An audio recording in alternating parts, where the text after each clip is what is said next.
Seguimos en Noticias 50-50. En el día de hoy, boxeo y artes marciales mixtas.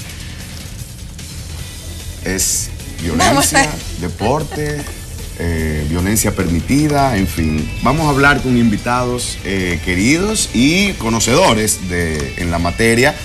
Por un lado tenemos a nuestro queridísimo Giancarlo Valdés, instructor de Jiu-Jitsu brasileño, y la doctora Lisette Sánchez, de Medicina Deportiva.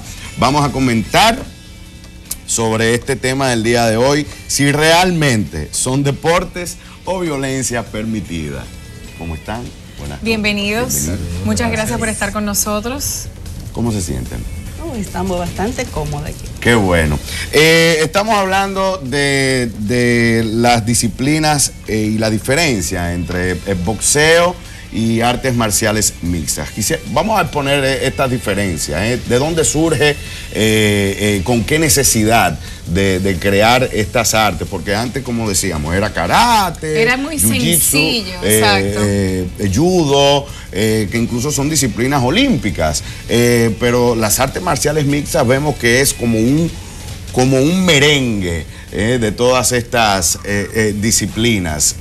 Y cuando uno ve peleas, por ejemplo, de la UFC, uno ve ahí incluso que si Muay Thai, que si esto, uno ve un montón de cosas.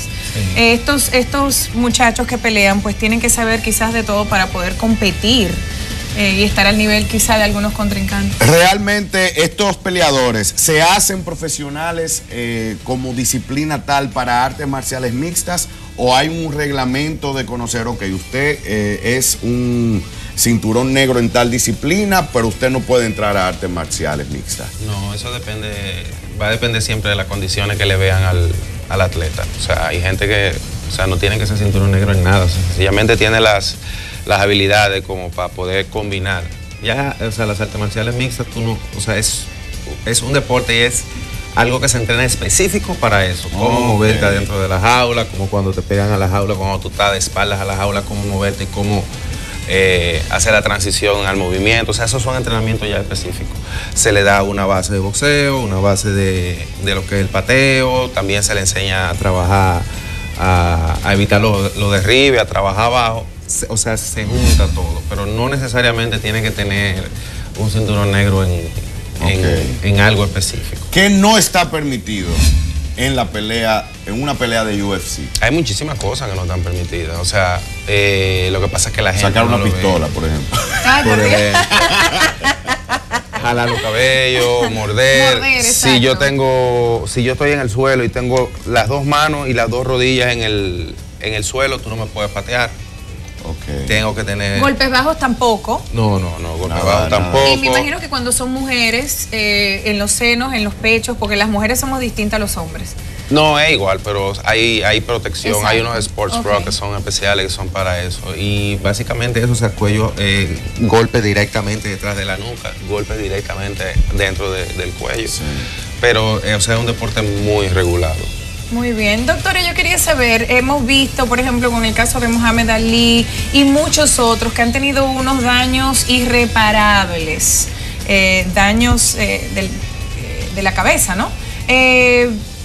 ¿Por qué no se regulan otras cosas para evitar esto? Vemos cuando pasa el tiempo que siempre se dan muchísimos problemas. Y ahora en el caso, por ejemplo, de la UFC, que es mucho más violento y es con menos protecciones. Y en el caso, por ejemplo, vimos a McCain, que estaba abogando porque tuviera más reglas, más protección y todo lo demás. Usted como doctora, ¿qué piensa acerca de esto? Bueno, cuando hablamos de boxeo, que tiene dos clasificaciones, lo que es boxeo amateur y lo que es boxeo olímpico, de ahí pasa el boxeo profesional. Como en todo deporte de combate, las lesiones se clasifican por áreas. En este caso, en el boxeo, todas las lesiones básicamente son del tren superior hacia arriba, pero las lesiones más frecuentes son a nivel de cabeza. ¿Verdad? Entonces, a nivel de cabeza, obviamente, dependiendo de la cantidad de golpes que le vaya a todo lo largo de su carrera profesional, que es la más traumática, entonces van a repercutir lesiones. Vamos a tener lesiones lo que son de retina. Un puñetazo en un ojo no puede dejar a esa persona ciego de por vida de ese ojo. Wow. Pero esas son cosas que ya el luchador sabe, que es un riesgo que va a tomar.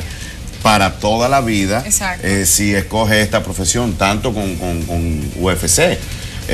¿Hay algún descargo? ¿Ellos tienen que firmar cuando pertenecen a una institución? O sea, cuando son luchadores profesionales, ellos tienen que firmar algún acuerdo donde ellos desligan a instituciones y demás por cualquier daño, lesión, hasta de por vida. O quizás hasta su contrincante, porque quizás en el mismo deporte pues están tirando puñetazos y ellos no quieren matar a nadie o dejar a nadie ciego. Hay un caso de un boxeador en los años 40, 50, no sé, quizás italiano, que mató a un contrincante en el ring. ¿No fue así? No. Fue un documental que vi. Durante la pelea, al contrincante le dio un paro cardíaco. O sea, no fue que él pero sin embargo se vio envuelto en el sensacionalismo de que lo mató, de que el moro. Eso nunca ha pasado en ninguna lucha tanto en UFC como en el boxeo, de un luchador que haya muerto a causa de los golpes. A causa de ¿Perdón? Nos referimos en este caso a una muerte súbita. Ajá. Inmediatamente no, pero en este mismo año ha habido una muerte de un boxeador europeo que falleció a los 3 días inmediatos después de una pelea que tuvo. Eso fue a consecuencia de los múltiples traumas que sufrió en la cabeza durante la pelea. ¿Eso fue en boxeo? Sí, eso fue en boxeo, boxeo profesional. Estos muchachos de la UFC, muchas veces, yo soy fan de la UFC, lo tengo que confesar, me parece súper violento, pero a mí me gusta mucho. También me encanta el boxeo, pero veo en la UFC que a veces perder el conocimiento es algo muy común. Le quería preguntar a usted, doctora, ¿cuáles serían los riesgos o los daños más comunes de perder tanto el conocimiento? Una persona que está practicando este deporte y que cada vez que tiene una pelea pierde el conocimiento, eso tiene que dejar alguna huella. Y de todas las lesiones que recibe. Cuando hablamos de los traumas craneales, que es lo más frecuente, se sobreentiende que los traumas craneales, cuando le pasa a un boxeador, tienen un periodo de descanso, o sea, no debe volver a ring antes, o sea, PP, una evaluación médica, pero eso casi siempre se obvia. Pero a lo largo de su vida, obviamente, va a tener problemas de daños cerebrales, que en un tiempo determinado va a tener incapacidades motoras. ¿En serio? Sí, que vienen directamente del cerebro. Dependiendo qué tan grande haya sido la cantidad de trauma, puede tener incapacidades motoras. Inclusive lo vemos en Mohamed, que tiene el síndrome de Alzheimer. Exacto. Eso es también efecto de todos esos pequeños golpecitos que sufrió a lo largo de su carrera boxística.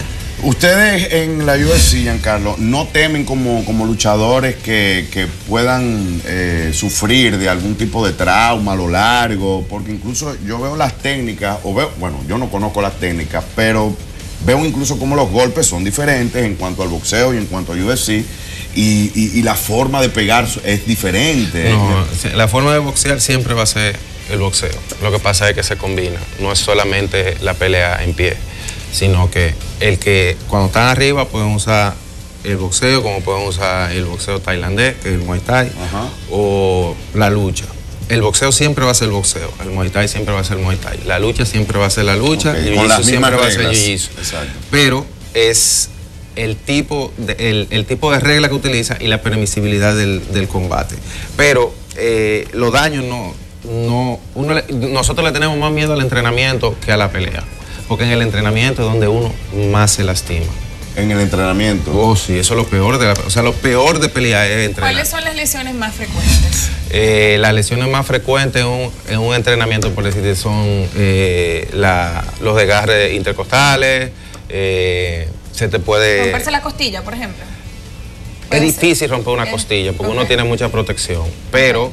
Claro que se te puede romper la costilla, pero lo más común es el desgarre intercostal. Luego puedes tener problemas en la muñeca, se te puede romper un nudillo, te puede mayugar un tobillo o una articulación, pero no son lesiones que no son, recuperables totalmente. En artes marciales mixtas, nunca se ha visto una muerte por un golpe o tú nunca has visto, es muy difícil tú ves que a alguien se le haya roto un brazo, porque por eso, como explicaban ahorita, existe lo que es el tap, el abandono. Ya si alguien se deja romper un brazo es por bruto, por estúpido, porque, o sea, si tú sabes que ya tú estás cogido y no te puedes salir, lo más lógico es abandonar y ya pasó. Enseñan esto en los Claro, entrenamientos, claro, de saber abandonar a su debido tiempo. Sí, porque si tú eres mi atleta y yo te llevo a pelear, o sea, yo quiero que tú ganes, pero yo no quiero que te pase nada, ni que te lastimes. Muchísimas veces la adrenalina a ti te traiciona, pero a mí no. Entonces yo puedo ver y yo puedo decirle al árbitro, oye, párala. ¿Entiendes? Entonces esa es la bondad o uno de las cosas que más cuidan a los atletas, por lo menos en MMA. Y en boxeo también pasa lo mismo. Pero también en el boxeo el entrenamiento es muchísimo más difícil que la misma pelea. Bueno, se está diciendo, vamos a hacer una pausa, pero yo quiero que ustedes piensen en esto para cuando regresemos. Se está diciendo mucho que el boxeo clásico ha muerto o que está muriendo y que la UFC se está apoderando y que está mucho más popular que nada y que incluso mucho más popular de lo que alguna vez en la vida ha sido el boxeo. Quiero saber qué ustedes piensan acerca de esto luego de la pausa.